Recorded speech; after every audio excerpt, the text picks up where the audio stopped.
Assalamualaikum dan selamat datang ke penerangan kita hari ini. Terus ke intipati, kita nak bincangkan benda yang kita buat setiap hari tapi kadang-kadang kita terlepas pandang, iaitu apa sebenarnya yang boleh membatalkan solat kita. Jom kita semak balik supaya solat kita sentiasa tip-top dan sempurna berdasarkan rujukan asas kita. Tengok kat sini, nampak tak betapa kemasnya ustaz dan para pelajar ni kat surau? Bersongkok, pakai baju Melayu yang elok, tertib je. Inilah langkah pertama yang paling penting kan. Memakai pakaian yang tepat, sopan dan menutup aurat sepenuhnya mengikut budaya kita kat Malaysia ni sebenarnya melambangkan penghormatan kita. Ialah, solat ni kan tiang agama. Jadi untuk penerangan kali ini, kita dah susun semuanya jadi 5 bahagian yang sangat mudah. Daripada konsep solat sempurna sampailah ke hujung nanti, di mana kita ada sikit cabaran senario untuk uji apa yang kita dah belajar. Kita masuk bahagian pertama, solat sempurna. Kenapa topik ni penting sangat? Rujukan kita jelas menyatakan yang solat ni adalah amalan pertama yang akan dihisap nanti. Serius kan? Maksudnya, kita memang kena betul-betul jaga solat daripada apa-apa pun yang boleh membatalkannya. Contohnya, macam kalau kita tertinggal rukun, tak kiralah rukun kalbi, fi'li atau kauli. Semuanya kena jaga. Masuk ke bahagian kedua pula. Pergerakan fizikal. Yang ni memang selalu kita dengar, tapi jom kita perhalusi. Apa yang menarik pasal pergerakan fizikal ni? Ada benda yang kalau buat je, solat tu serta-merta batal. Contoh macam yang ditunjukkan, kalau dada kita berpaling dari arah kiblat atau tiba-tiba anda tergerak nak mengunyah makanan atau minum masa tengah solat, memang terus batal.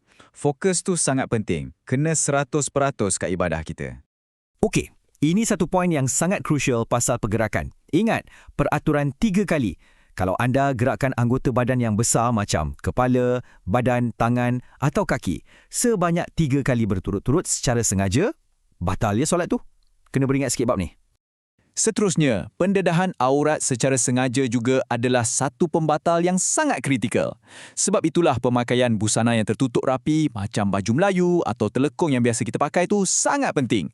Ia bukan je nampak cantik dan sopan, tapi memastikan aurat kita sentiasa terjaga sepanjang salat.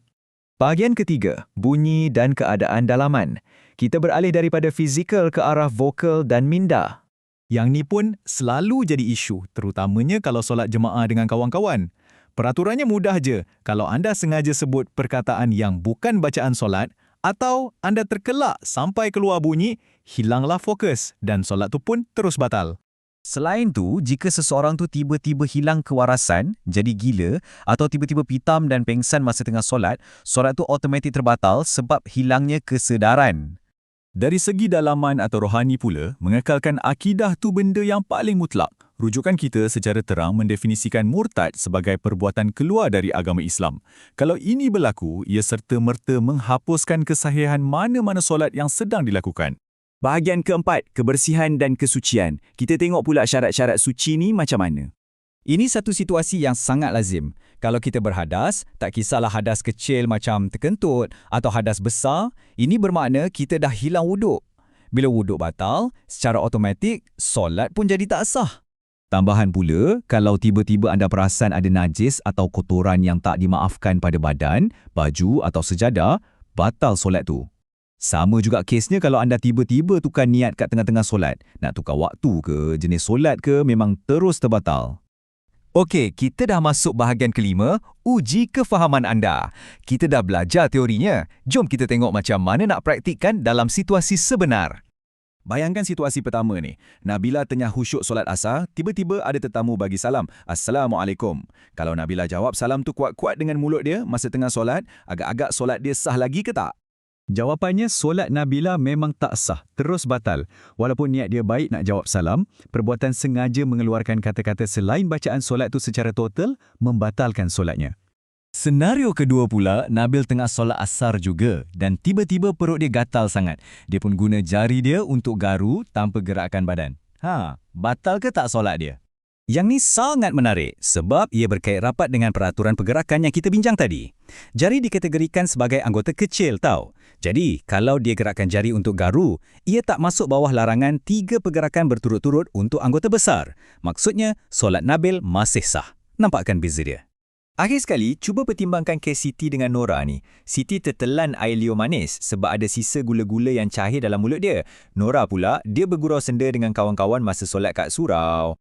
Dua-dua solat mereka terbatal ya. Siti dikira dah melanggar larangan makan dan minum, manakala Nora melanggar syarat yang tak membenarkan kita bercakap secara sengaja ataupun ketawa. Nampak macam kecil tapi impaknya besar. Jadi, kita dah sampai ke penghujung penerangan kita pasal syarat dan pembatal solat ni.